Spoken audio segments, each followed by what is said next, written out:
ब्रह्ममुरारिसुरार्चितलिङ्गं निर्मलभासित शोभितलिङ्गम् जन्मज दुःखविनाशनलिङ्गं तत्प्रणमामि सदा शिवलिङ्गम् देवमुनिप्रवरार्चितलिङ्गं कामदहनकरुणाकरलिङ्गं रावणदर्पविनाशनलिङ्गं तत्प्रणमामि सदा शिवलिङ्गम् सर्वसुगन्धिसुलेपितलिङ्गं बुद्धिविवर्धनकारणलिङ्गम्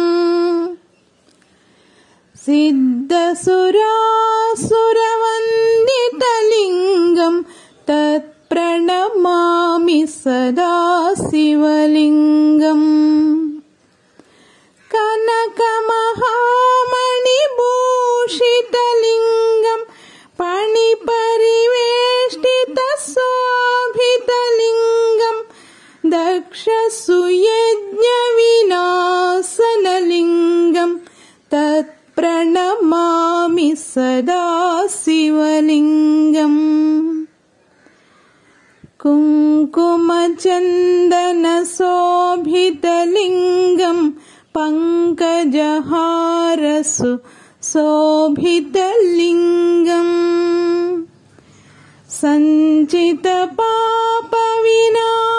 सञ्चितपापविनाशनलिङ्गं तत्प्रणमामि सदा शिवलिङ्गम्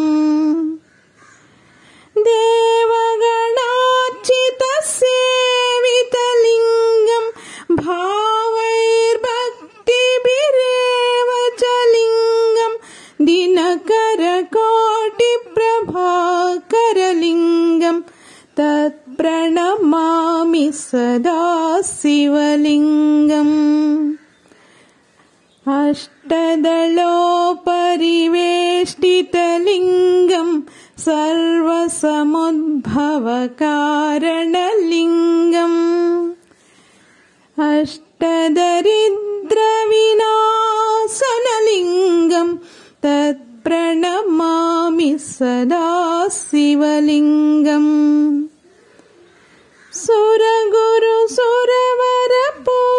सुरगुरुसुरवरपूजितलिङ्गं सुरवनपुष्पसदार्चितलिङ्गं परमपदं परमात्मकलिङ्गं तत्प्रणमामि सदा शिवलिङ्गम् लिङ्गाष्टकमिदः पुण्यं यः पठेत् शिवसन्निधौ शिवलोकमवाप्नोति शिवेन सह मोदते।